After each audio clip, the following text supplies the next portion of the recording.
Jamie, just driving home from work on a Friday.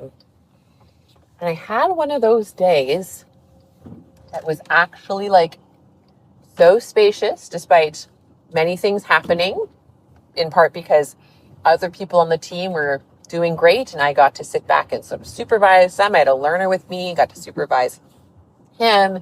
We had a flow going. There was even some like trickiness where like one staff member had forgotten to do things, but I was direct with her in like a kind way, of course. It was like, hey, you forgot these things, reminder for next time. We instituted a new policy that was feeling a little like, will patients be mad? But that's the policy. And like the thrill I got of just like enacting the policy, understanding, like I feel very sovereign and grounded in like how I'm enacting the policy. It feels correct to me, equity wise, and just like how I'm putting it out there. And like, it was a very just like spacious and connected day. Had this great conversation with the learner over lunch. Like he's wondering what to do after he graduates and just like having a really like lovely exploratory kind of coaching and encouraging conversation. And it wasn't like everything was solved by the end, but just like that was another piece of it. Like there wasn't anything today where we're like, you're cured forever. It was all like, you could say small things, no like big aha crazy moments, but like each of those small things was so delicious. It was so good, And I was thinking about, especially actually I hadn't quite put together, but what I just said about like, there were tricky things about today. And I think part of what made today good was I didn't let the tricky things fester. I like made my choice, which included speaking authentically and like with the leadership role that is mine to own. It's there. Why don't I simply own it? And in a way that feels good, that feels human, that's not like dehumanizing myself or the other person, but it includes being direct.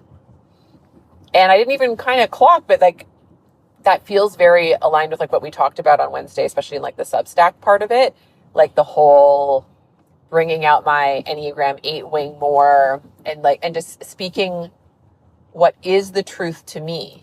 And first of all, speaking my opinion, which is like, there's sort of two separate things. Like there's my opinion, which is just like, this is like that my take that feels right to me, but I know it's an opinion in the sense of like, it can evolve quite quickly over time. And if someone else holds another opinion, I can be like, whoa, that's a very cool, completely different way of viewing it that I can see as like also valid, and if you just look at it, you tell a different story about it. Like they're clearly stories. And then there's also speaking like what I'm going to call truth. Anyway, hey, listen, I'm still an Enneagram 9. So I'm still like, that software can still update. I can still have new revelations about truth. I can still hear someone else say, this is the truth. And if it's different from mine, I think the difference is like, I'm not going to say yes, like I'm going to still in my mind at least be like, that's not the truth. The truth. I'm like, cause I think I heard you talking about your sense of like, this is the truth. And I want to say it like the truth. There's some deeper things and some deeper knowings that I'm like, yeah, this is the truth. And the way I can hold it is say, I'm like, no, this feels like core and elemental and like the truth. And then I hear someone else saying this is the truth. First of all, I sort of check, like, does my body believe them? Or do I have a hypothesis that person is still on a journey with themselves and their body? And right now they're telling themselves a story. I wouldn't probably say any of this to them unless they wanted me to, right? But I can be like, okay, I hear you. But say someone else was really like grounded and they're like, this is the truth. And I'm like over here being like, okay. And they don't seem to align. I think then I more like get curious of like, are we both feeling different parts of the elephant kind of stuff? Does any of that even make sense? I can't tell, but it's very clear to me. There's opinions and then there's the truth. And both of those are worth me voicing. And I'm saying this and I'm like, and I obviously already do sometimes, but like, I don't know, like I feel like, yes, this is an era of me voicing both of those more, knowing that others will have different opinions and other truth stories that they're holding. And that is all actually wonderful and beautiful and not a problem, but my job is to show up and share what I have to share. That's why like I felt like I did that all day, and that felt very yummy. That felt very fun. It also like I felt like what I did this weekend too at my retreat. One of the 2 workshops was one I did last year, which was about like dream casting. So sort of like connecting people to old dreams and dreams they've already had come true, and then kind of new dreams that they want to like bring forth now. And that one went super well again, and I think it's a really impactful one. But the new one that I didn't do last year, I included with citations, basically like the different principles that we talked about in season 1 of EA about, your body is a person, your body is committed to wholeness and vitality, your body always tells the truth. And then another one I included is like, your body is your only constant companion in this life. Then we did some movement, and we had them sort of do some journaling between like, what does your body want to say to you? What do you want to say to your body? Super powerful. And I already know, like, I want to tweak it a bit to have the flow be better. Like, it's so fun to play with flow and to really like play around with what kinds of container, what pace of containment. Speaking of, ceremony and stuff, like, what is a ceremony that really can meet people where they're at and then guide them through something? Very fun skill set to keep developing. Multiple people were like, I haven't talked to my body maybe ever. One person's like, I've never thought about the fact that I have a body. Just the power of that.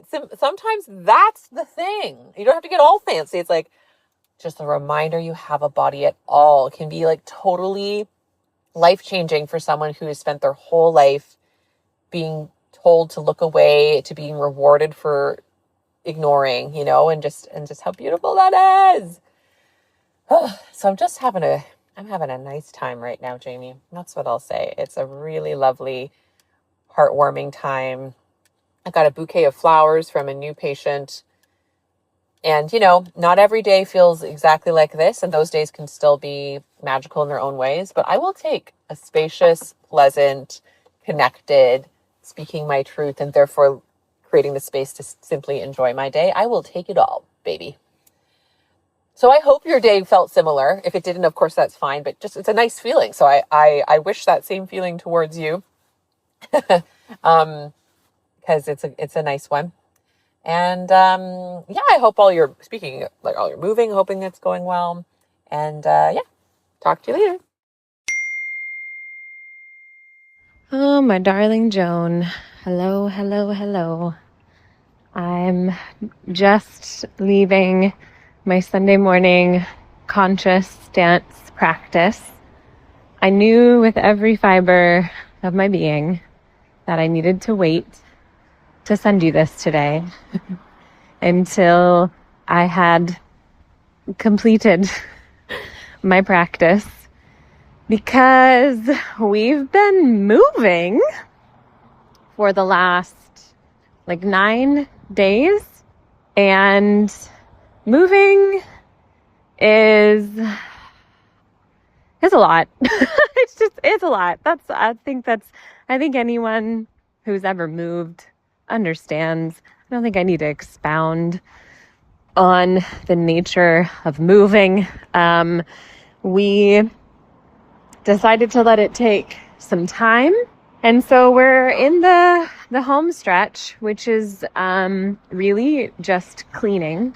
But I had some thoughts that I wanted to share with you today as I'm walking home, to my old home, specifically about community. And, our last conversation was with 4 wonderful members of my first round of the Refuge group mentorship program that I have recently created and launched. And we talked all about pleasure in community and community itself. And there have been multiple things that have occurred in the last week, particularly this week while moving, that have really heightened my awareness around community, the need for community, the pleasure of experiencing community. And maybe some of that's pretty obvious just by nature of the fact that, we were moving. And generally, when people move, at least in my experiences of moving, you ask for help because it's far too much to do on your own. And we definitely did that this time with this move. And boy, did we get it.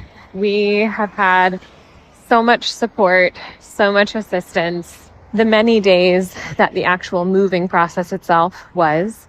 We had friends with trucks and strong friends with hands and other friends who were, cleaning things while things were being moved. And it's always an endeavor, but many hands make light work is very real. And so just like feeling a lot of gratitude for our community in that regard. And then additionally, something that happened during the week in between these kind of weekend moving and weekend cleaning experiences. Ty plays on a men's adult soccer league here in town, and he got pretty injured in his game on Wednesday, just a few days ago, just like 3 days ago. And I mean, it was rough. There was like a collision. Some of these men's on the other team, not Ty's team, were like forgetting that this is like, hey guys, this is for fun. And things got pretty heated. And in the midst of things getting kind of heated, people start to kind of become a little less controlled and aware with their bodies. And Ty was like collided into by a guy, and his knee made a pop, and there was a lot of screaming. Ty did a lot of screaming, but it was really funny because he was mostly like having this intense reaction because of like anger of just like the ridiculousness and of the, the unnecessary nature of like this injury. And also it was pretty painful. It was really painful. But also like we're just people who are really honest with our bodies. So it was quite funny hearing him like scream into the ground. And there were like guys on the other team on the sidelines who started immediately yelling, call 911, call 911, just because of the intensity of his screaming. And I was literally sitting on a picnic blanket, like chill as hell, because I've seen him scream in like conscious dance practice so many times. Like I kind of know, I can tell the difference between like, this is me releasing energy and like, this is me in a emergency level amount of pain. So I calmly walked over and I was like, we don't need 911. And, we sat, and it was really interesting because the first words out of his mouth were, we don't have insurance. And I just like put my hand on his back and I just looked at him and I was like, honey, we don't need to worry about that.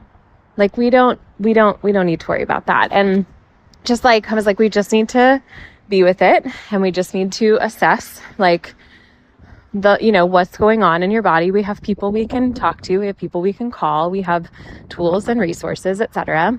And we were on a little slow hike in our forest, our backyard forest, the other day, and I had this like piece of this like connection happen in my brain about that word insurance. Isn't it interesting that there's this like common definition, this kind of normative definition of the word insurance as this service this like kind of industrialized service that you pay money into every month, and if you need it, you get something from it later down the road inside of this one system built on this one paradigm. Like, that's what the word insurance means to people as it relates to like bodies and health and well-being. And as we were walking, and I was just like honestly like stunned by just like the amount of mobility and strength he had in his whole leg back already, just after like, gosh, I think it was like 72 hours. He was just like moving really solidly. Like, he mowed a lawn yesterday. Like, I was like, oh, my perspective of the word insurance needs to and deserves to totally change, because our insurance is our community with all of this knowledge and all of these skill sets and all of these tools and all of this like availability and generosity in our direction to support and help and and contribute to healing. And even like my awareness of like one of the primary reasons why his knee is healing so quickly is because like literally the next morning I like popped awake and I was like, I have a suspicion about like the underlying emotional pattern that's going on here regarding like X, Y, and Z. And we like talked about it for like 40 minutes, like 6 o'clock in the morning. And it made perfect sense to him based in his, childhood experiences and then adolescent experiences. And he just started kind of working with that underlying emotional pattern data. And one of the things I reflected to him on that walk, like, oh my gosh, of course though, because almost always when we as people get injured, we immediately go into this like closed, resistant posture towards ourselves or towards our bodies or towards life for the fact that we are currently not functioning at 100%. But if we can work with our bodies to understand, if we like root into the belief that everything that happens with this spiritual technology of our living matter, everything that happens is for the express purpose of the development of our soul, then everything is an opportunity to look more deeply at what we are unconsciously emitting, or what is being, kind of what is gathering itself around us, the circumstances and the conditions that are gathering themselves around us, possibly repeatedly, so that we can wake up to something that either we're doing or we're contributing to, or that, we've just been in this like unconscious groove for a long time that's not serving us. And that's the kindness of the body. And so when you choose to root into that awareness and work with the person of the body and the information and the wisdom that they are trying to communicate to you, you're now not in a closed, resistant posture or state. You're in an open and curious one, which is the healing state. And so I was just reflecting to him like this, how fascinating it is. Like, he was healing so quickly, and I believe it's because he was understanding what was being communicated by his body, by the way this injury popped up into his experience, the specific part of his body it was in, the side of his body it was on, how that relates to what's going on in his life at the moment. And he went from feeling, that first night feeling like kind of upset at himself, kind of upset at someone else, kind of upset at life, to like way more open and way more appreciative of just like, oh, okay, there's a deeper thing going on here. And now it has my attention, my full attention. I trust that my body will heal. But the more important thing is how this situation is serving the development of my soul.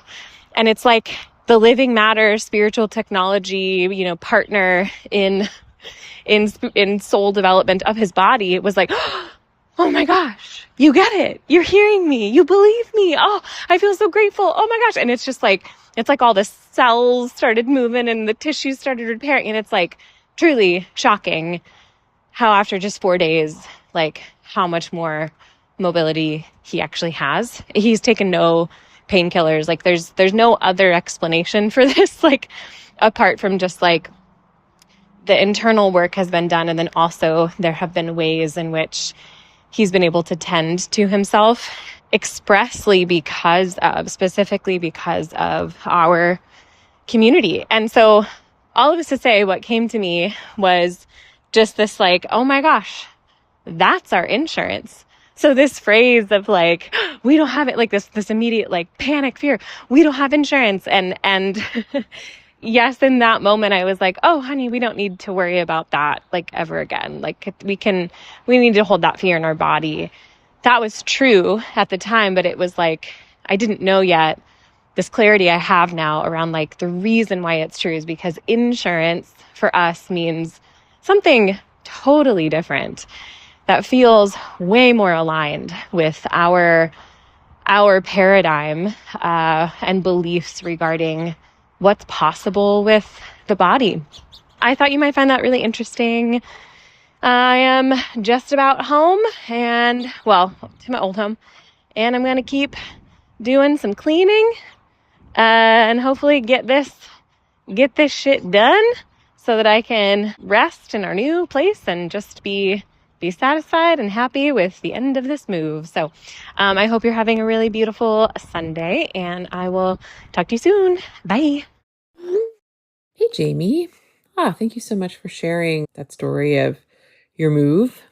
I was really inspired and touched by your description of your community coming around Thai and everyone sharing their magic and what they have to offer, and him doing sort of the work of going inside and understanding what it sounds like and feels like his body is asking him of him, and working through that. And I just think what a beautiful definition of insurance. Actually, I was going to do this before I hit record, but then I forgot. But I always love looking up the definitions of words. Insurance originated in the mid-1500s from Old French, Anglo-French word assurance or assurer, meaning an assurance, or a pledge, or to make safe. Initially linked to engagement or binding agreements, it evolved from assurance, stemming from the Latin securus, free from care. Free from care. Like, I imagine that means like free from having to worry.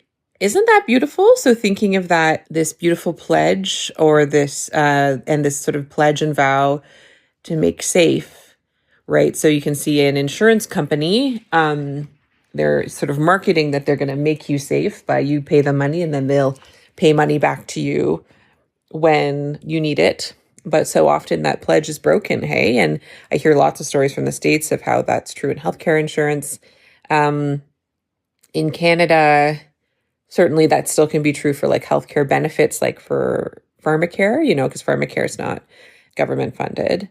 And I would also say that I think there's many ways in which, though I still feel there are many benefits to the system, certainly what people imagine is possible in our healthcare system up here, and that is, taxpayer funded insurance. Often people are very disappointed in that, and so it doesn't make them feel safe, and there's many cracks to it, etc., right? And so the notion of returning back to, well, what can we pledge with our neighbors? What can we pledge and offer to one another so that we can have a greater sense of collective safety, not from ever having harm, but safety in the sense of if I am injured or harmed, or if I have a need, there's someone within my community who may offer, not like completely fill the need for me, but offer what they can towards tending to that need. I just think that's beautiful. I sign up for that for sure. And that it means something as sort of sacred and serious as an engagement to marry, a solemn pledge, right? Like this notion of like, I'm not entering into this deal, into this agreement lightly. This is a serious thing. A sharing of resources, which also was the original idea behind marriage, was like, sharing the resources of the two families. And that's literally what you're doing with Ty and the rest of your community. You're all finding ways to marry your resources together for each other. Come on, I'm having too much fun with wordplay here. I just do think it's so beautiful. So thank you for sharing that. And I certainly hope Ty and his knee continue on their journey in ways that are healing and restorative, certainly. For me, I'm sitting here on the end of the day, which was Mother's Day, and you sent it to me this same day. So happy Mother's Day to you. Yeah, my Mother's Day was a pretty cool one in that I woke up in this house by myself because I am on call this weekend, which means I have like clinics that I run for my call group on Saturday and Sunday. And so, Francis is away for work. So my parents came and picked up the boys and had them for a sleepover last night. So this morning, Mother's Day, last night and today I got to just have the house to myself and chill out. And you know what I did? I did a puzzle. I'm not done it yet, but I puzzled a bunch as I listened / watched my favorite Swiftie creators just do their thing. And that's what I did. And it was very restful. I enjoyed it. Jamie. The other thing that I wanted to share about today. So after call clinic, I then drove to my family's house, like my parents' home, to pick up the boys, but also like before we left, we stayed for a number of hours and celebrated Mother's Day as well as my dad's birthday, who recently turned 75. Amazing. And it had real ups and downs. I realized I was, when a relative just sort of shoots a little judgmental comment across the bow, and it really like hit in a tender spot today. It was interesting. And then I just like was having trouble moving through it. And I was just feeling really like kind of, whatever you want to say, triggered or like full of upset about it. And also both the people pleaser part of me was like, I can't say anything. But even beyond that, a wiser part of me knew that this particular relative, if I were to be like, ouch, I really hurt, or, if I was to express my upset in the way that felt available to me, it would cause great upset in this relative that I wouldn't have capacity to hold. So I do think there's a deeper wisdom in me finding other ways to try and move the energy through my body. And, Francis being away, he actually video called me and said hi to the boys. And then I actually went up to like my old childhood bedroom and then like told him the story and then cried. I was like, whoa, I needed to cry apparently. And that really helped, which felt strange, but also felt nice to be able to simply like address with another person, not just squash it into a box, which honestly that's the old tried and true strategy that I really mastered, especially in this childhood home that I was in, but I'm noticing because I don't squash down so much most of the time that even the go-to defaults, like my feelings are like, even here, it's a bit harder to dissociate, even though that's your absolute tried and true. And so it's interesting to move with the energy, my body feeling safer to be louder, even though there's then sort of to deal with or negotiate now what do we do with being so loud, So I was grateful that Francis called and I could just have a cry and talk to him about it. Yeah, then the last thing was on the drive home. My sweet Leo was full of so many questions, as he often is. And I know I privately sent you a cute little voice memo of him asking about the body. But this time I thought I'd share it with you with the intention of us sharing this next clip on the podcast. I kind of cut it down a bit, and even then it's 7 minutes long. And Felix chimes in as well, and I hope you can hear it okay. You'll hear he's quite upset at the beginning because I wasn't understanding his question, because I think his initial thing that I was like, this is hilarious, also I don't understand it, so I'm going to start recording just because like I really love saving these little things because I just find the way their brains work so fun. He was asking, how do we not get sick because we share our germs? And I just like didn't understand what he meant by that. Then the conversation continues from there. You can hear he gets upset, but then we work through it. And the part that I don't know if you can hear well enough, but was really cute, was like, when I get married, I hope that I don't know if he said wife. I think so. When I get married, I hope she wants to have lots and lots of babies. So that part you'll hear in the recording, but it's the part when I listened back, I was like, oh, it's a bit hard to hear this. But the rest of it you can hear pretty well.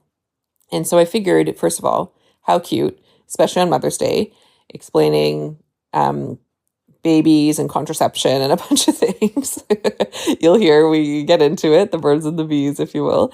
So it felt fitting for a Mother's Day conversation. And then, it touches on topics of pleasure. They have not, I'm sure at one point we've said about penis and vagina, and in our particular case of how their bodies came to be. But they didn't have questions about that, but they had questions about birth and they had questions about sharing germs. So that all felt like it's a kind of a neat lead up to also our conversation about sex next week. So I figured it all had a place. So enjoy that. Love you lots. Hope you can start to bask in the post-move peace that I hope will be coming your way soon. Okay, bye. By that. I mean, like, how can you share your mouth? Do you mean just like the fact that we kiss each other's mouths? Yeah, how can you share your mouth? Well, we share them by kissing each other's mouths. But how can you share them without getting sick? Oh, well, do you notice that if one of us is sick, then we don't kiss each other? We do that to hopefully stop it from the other person getting sick. So But how do you not get sick when you piss if you have different germs at the start? And when you marry, you have the same germ. well, everyone has lots of nice germs in their body, and so it's okay to share those. But it's only if you're sick, then we don't kiss each other. Because if I'm sick and Papa's not sick, then I try not to kiss him and I try and stay away from him so that he doesn't get sick. But if I'm not sick and he's not sick, then it's fine to kiss and we'll be okay. So you don't want to get the same germ? Yeah, like everyone just has their own germs. And even if you kiss, you don't share that many of your germs with each other. The only germs that want to be really shared with each other are the ones that make people sick. The rest of the germs just stay in your own body.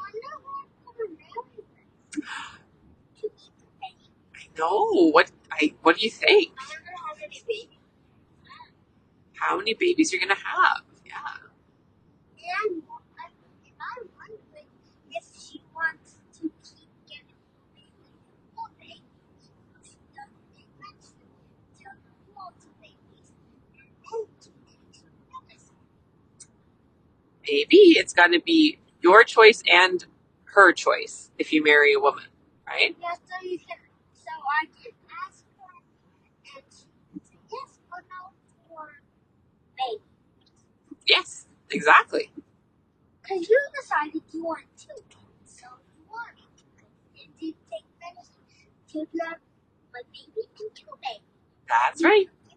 And I took the medicine. And then now Papa had the surgery. First, he already had a surgery that would stop him from having the sperm come out. And then he also had cancer, which meant then they took out one of his testicles. And so then really he can't have babies anymore.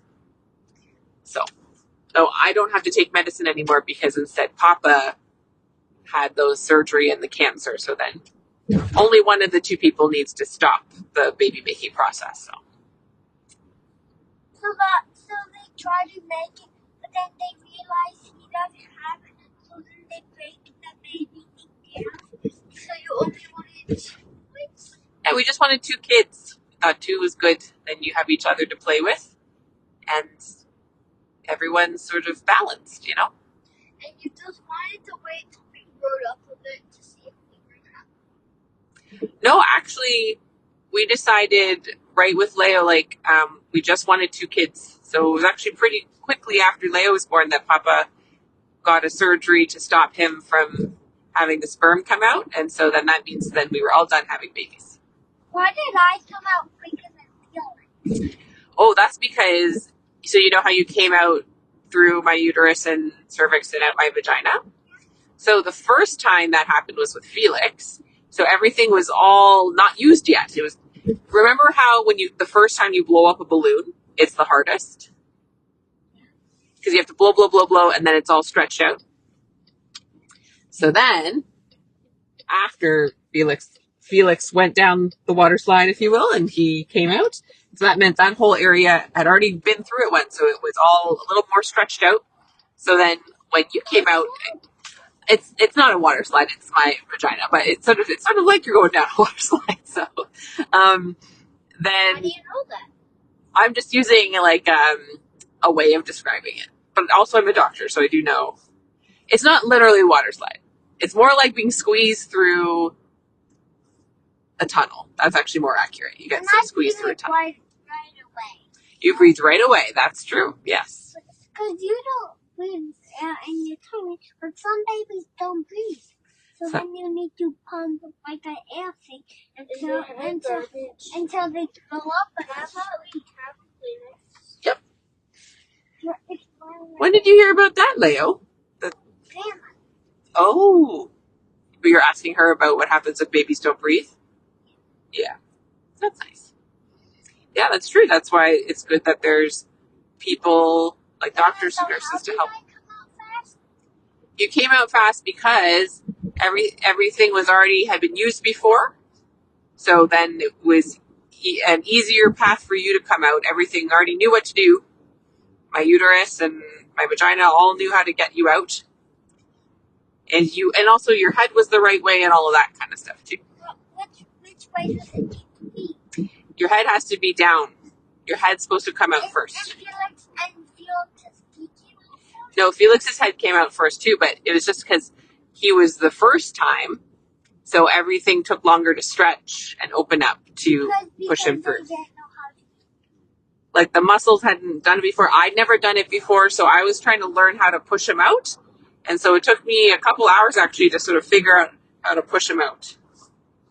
But with you, I pushed you out in like 3 pushes. It was crazy. So you have to take off your pants. Definitely have to take off my pants, yes. What if he falls in your pants? That happens sometimes. How? Well, if someone doesn't get to the hospital on time, their body's still pushing out the baby. And so sometimes then the baby just comes out into their pants. And then, I mean, it's not a bad thing because then the pants catch the baby. But then someone would help them get the baby out of the pants. And they still need to cut the string in between. Yep, the umbilical cord, that's right. But there's still a little bit attached to the penis and that falls off, right? No, it's not attached to the penis, it's attached to where your belly button is. Yeah, so look, mine though. That's right, that's how you have belly button now. That's how belly buttons got made.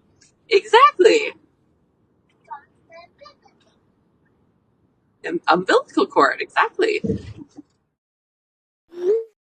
Oh my God, Joan. I think we could take a poll amongst our listeners and subscribers, but I'm fairly certain I already know what the results will be. Do we need merch that says it's not a waterfall, it's my vagina? You did great. You had the stamina. You went the distance. You really, wow, that was such a pleasure to listen to. Someone would then have to help them get the baby out of the pants. More of these whenever you want. Thank you. It's been a long day. It's been a great day. Now that I am the person handling our Substack for this season and beyond, now that Erin has gone on to greener pastures, she's not dead, everyone. She has a different job now. It took me a little while to dial in my workflow. I will admit, with the assistance of AI, Claude is my new best friend. I'm enjoying receiving the robot assistance for, writing up with my, heavy artistic influences, of course, but writing up the episode descriptions for Substack posts. It's saving me a ton of time. And because these episodes themselves are so authentic to our voice, I feel great about the pleasure and community I'm currently receiving from our future robot overlords. But I hammered out 9 of those today. I really dialed it in, and then I was in the flow, and it was super fun. I was really enjoying doing it. And so I got a bunch of those done. So it's been a big day of looking at screens, and I'm about to leave here, bike to the gym to just get in the sauna for a little while to slough off the, computer of it all today. My shoulders have been up by my ears for I don't know how long. My neck has been kind of careened down, so I need some heat to relax and open up. So as I'm kind of closing out myself here at the office, I was like, now's the time to press play on these voice memos. And wow, that was enlivening and just so lovely. I don't have much to say in response because I feel like I can keep this pretty brief and that's our episode. But yeah, I was just a delight. Please thank them for their service. It was really uplifting. And I had such a fascinating experience listening to your explanations like, again, like she's going the distance. Like she really has the stamina for like, oh, and then this, oh, and this, oh, great question, and this. And like, even like the things that you and I know are like ridiculous, but they don't know. Like, yeah, I loved what you said about just loving how their little brains work. It's just so magical and sweet. And I was loving that. And then also noting as I was listening, like all of the ways in which I would describe things like totally differently and to my understanding of like, you know, sickness or disease or germs or birth or the nuance of like how we all understand the body and the nature of the body based on our own lived experience and our own training, air quotes there, whether it's like official training inside of, you know, the medical system or massage therapy program, or just our training, our programming, due to the way that bodies are talked about in wider culture. Like, it was so fascinating to note, like, all of the ways in which I would say things differently and, like, will say things differently to my own children. And then, like, all of the ways in which, like, that's exactly how I would explain it. But, like, the main through line being the disposition that you're holding, like, the posture you're maintaining of this just, oh, I'm so curious with you. Oh, yes, ask me another. I'm having the time of my life here. Like, I'm not exhausted by this. Like, we're right there together. You know, we are in coherence and resonance about that being the disposition of just like, I have the resilience in me to enjoy this line of perpetual questioning from my ever curious children. And it's a delight. So that was so fun. Thank you for sharing. I am, in fact, now currently basking in the post-move glow, especially since as of yesterday, around this time, yesterday evening, officially we finished cleaning. We cleaned for about, I don't know, it was like 3 days of like 7-hour days. So somewhere between 20 and 30 hours. So yeah, we did a great job. Then we came home to our new house, showered, and Ty took me out for a fancy dinner at my favorite restaurant here in town for Mother's Day. We cheersed a cocktail and we're in bed by 10. It was a dream. It was a great Mother's Day, actually. So yeah, I'm feeling like that door is closed in a way that feels really good. As we were leaving, I just stood on the stairs, kind of looking into the upstairs area where we had Crowley's ceremony, and I just kind of gave him one final goodbye, knowing that when I leave this house, basically I'm leaving all remaining remnants of him. Like, I had that thought so much while I was vacuuming, like just a little bit of him and a little bit more of him and a little bit more of him. And I just said, I love you, baby boy, and thanked him and thanked the house for holding his life and his death. And then we went on our way. And it was really beautiful and really, really right.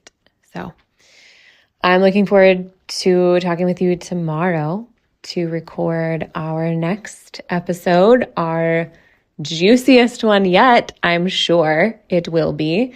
I literally had to reschedule us to make sure the kids weren't home because our new house layout, I'm in a bit more of an accessible space recording. So it'll be empty tomorrow. And that's for the best because we're going to talk about some spicy shit. And I'm so excited to talk about it with you. So I will see you then, and I love you very much, and I will talk to you soon. Bye. This is Experiential Anatomy. Thanks for listening. I'm Joan Chan. And I'm Jamie Lee Finch. Experiential Anatomy is co-hosted and created by us. Amber Wyndham is the editor. Julia Wyndham is the supervising producer. Senior producer is Elizabeth Wyndham. Our theme music is Park Pier 3 by G's Guy. If you have any thoughts, questions, or stories to share about this week's episode, email us at exanatomy@gmail.com. Please follow, rate, and review on your favorite podcast platform And remember to join us over at exanatomy.substack.com. Experiential Anatomy is produced by Windhaven Productions.